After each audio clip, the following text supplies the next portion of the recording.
Shift Malam Raya yang diarahkan oleh Datuk Profesor Dr. Razak Muhyiddin menceritakan tentang dua orang pembawa van jenazah yang ditugaskan oleh majikan mereka untuk delivery satu jenazah ni ke Ipoh pada malam raya. Dalam pada yang sama, Rin Rahim nak balik Kelantan dengan adik dia Yo. Rin Rahim ni pula crush bagi dua orang ni tadi. Jadi dalam situasi ni, Secret Emaya buat apa yang Secret Emaya sanggup buat, pergi tumpangkan diorang ni dengan cara yang tak patut. Aku tengok movie ni tanpa sebarang expectation sebab ianya diarahkan oleh Datuk Profesor Dr. Razak Muhyiddin. Sekarang ni kalau kau tak tahu dia ni siapa, kisah dongeng ada mengatakan yang dulu David Blaine pernah pukau minda dia yang mengakibatkan dia terperangkap pada tahun 2000. Sebab tu kalau kau perasan filem dia semua rasa macam ada stereotype tahun 2000. Akan tetapi filem dia kali ni menjangkau expectation aku. Sudah tentulah 2000 stereotype tu masih ada lagi, tapi kita akan bincang tu nanti. Tapi aku rasa filem ni lagi okey daripada cerita Badang. Sudah tentu kau kena bayar RM15.90 dekat Astro untuk tengok cerita ni, melainkan kau ada Facebook dan tak kisah kena soal dekat Padang Masya nanti sebab tengok secara haram. Akan tetapi dua spesies manusia ni, sama ada yang tengok secara halal maupun haram, memiliki satu persamaan sebelum tengok filem ni, iaitu mempersoalkan bagaimanakah anatomi filem ni, bagaimanakah struktur filem ni, bolehkah saya tengok K-drama tanpa subtitle lepas tengok filem ni, dan sejenis dengannya. Shift Malam Raya secara rumusnya merupakan satu road trip van jenazah yang melibatkan Zahid, Hisham, Rin Rahim, Yo dan sebuah keranda yang hanya Tuhan saja yang tahu apa dalam tu. Hampir keseluruhan filem ni, dua orang ni merupakan rival untuk memikat hati Rin Rahim, tapi tidak suka akan kehadiran adik dia iaitu Yo. Majikan mereka pula ialah gabungan antara Master Roshi dan juga Encik Crab, seorang yang kedekut yang ada sexual addiction terhadap personal assistant dia iaitu Nadia Bryant. Aku tak tambah part ni tapi memang betul-betul ada dalam filem ni. Nadia Bryant pula oversize dalam cerita ni, nampak macam majikan dia terlampau kedekut sampai tak kasih gaji yang mencukupi untuk beli baju yang lebih besar. Tapi aku rasa itu bukan isu dia sebab dia merupakan kesayangan majikan. Selain itu, latar tempat filem ini turut berlaku dekat kampung. Di sini penonton disajikan dengan lebihan watak, sama ada supporting character maupun overacting extra yang terlebih perform. Hopefully dapat next project untuk berlakon dalam filem Tuan Pengarah. Diorang ni lebih kurang macam, walaupun aku ekstra tapi aku nak orang sedar kewujudan aku supaya tak tenggelam.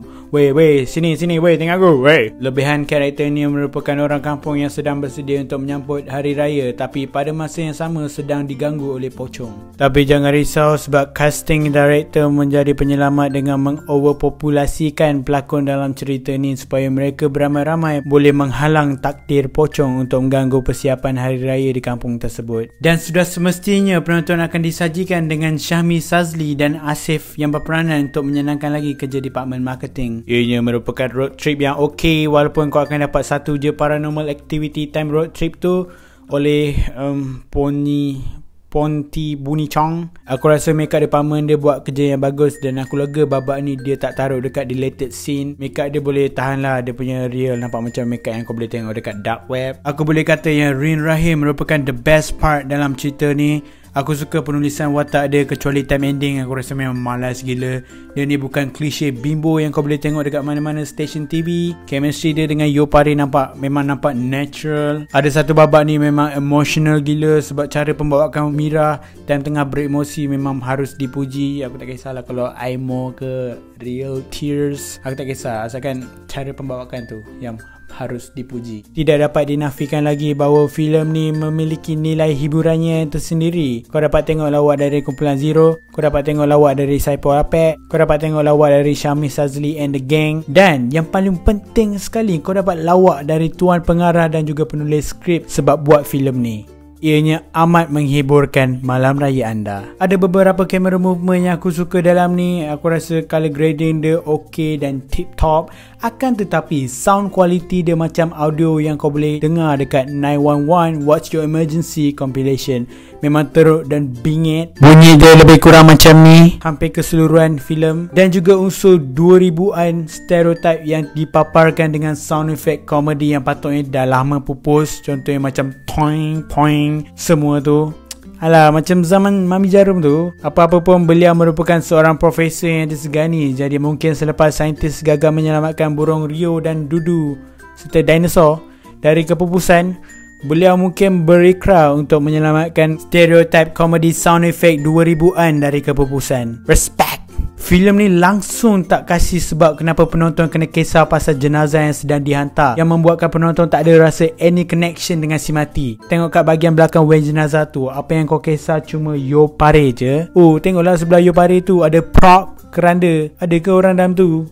Siapa yang meninggal? Sekurang-kurangnya bagilah tahu sedikit sebanyak pasal si mati. Dia ni mati tengah buat TikTok bawa kontena ke? Atau si mati ni merupakan nenek kebayang yang mati sebab lupa makan ubat gout ke? Bagi tahu. Ya, aku tahu ending filem ni dia dah bongkarkan kebenaran sebenar, tapi at least kau dah tanam mindset kat penonton untuk kisah pasal keranda tu. Dan kalau awal-awal lagi kau dah kaitkan si mati tu ada saka ke, itu berarti babak last kali tu masuk akal lah juga. Tak adalah di label sebagai plot hole. Oh ya, bercakap pasal plot hole, aku boleh nyatakan di sini bahawa Chief Malang Raya merupakan penternak plot hole.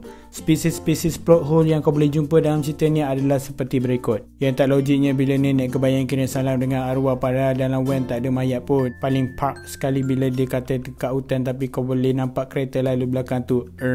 Yang pelik tu dah pukul 12 malam, bangkai tu masih di mall. Hihi. Yang gambar dalam phone you hilang tu sebenarnya phone dia kena hack. Boleh pause baca sendiri. Kenapa guna obor sedangkan ada lampu jalan? Chief Malang Raya merupakan filem yang buat plot hole tanpa sebab. Extra yang overacting merupakan antara perkara yang tak nampak natural dalam cerita ni. Apa yang sebahagian besar pelakon extra ni buat hampir keseluruhan screen time ialah angguk-angguk geleng-geleng. Even kalau kau tengok live leak atau best gore pasal orang ramai yang berkumpul, kau takkan jumpa orang yang buat reaksi macam tu. Obviously over. Kaedah lakonan yang macam ni aku rasa lagi sesuai untuk pementasan teater, tapi aku tak rasa sesuai untuk dipersembahkan dalam medium yang dikenali sebagai filem. Aku memang nak tunjuk betapa overnya lakonan ekstra dalam cerita ni, tapi copyright claim kata tak boleh. Konklusinya, Chief Malang Raya merupakan filem yang amat bertuah dan ia perlu berterima kasih kepada coronavirus sebab buat filem ni tak ada saingan lain. Boleh tak kau bayangkan kalau Tenet, Mulan, A Quiet Place 2 keluar sekali dengan Chief Malang Raya dekat Pawagam?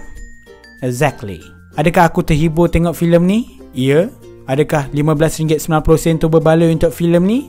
Bergantung. Aku tengok cerita ni time Malang Raya sambil makan ketupat dengan rendang beserta air Milo, dan ya, aku rasa berbaloi. Akan tetapi, secara tanpa biasnya aku boleh kata yang Chief Malang Raya merupakan sebuah filem yang bakal dilupakan. Nampak tak? Means kebahagiaan yang sementara. Kau enjoy malam tu, esok terus lupa. Jadi, Chief Malang Raya, korang dah tengok ke belum? Apa pandangan korang terhadap filem ni? Komenkan pandangan korang di bawah dan jangan lupa jaga kesihatan di musim corona ni. Oh, lagi satu dia punya tagline. Dia ada di mana-mana tu, refer dekat pocong tu ke plot hole cerita ni.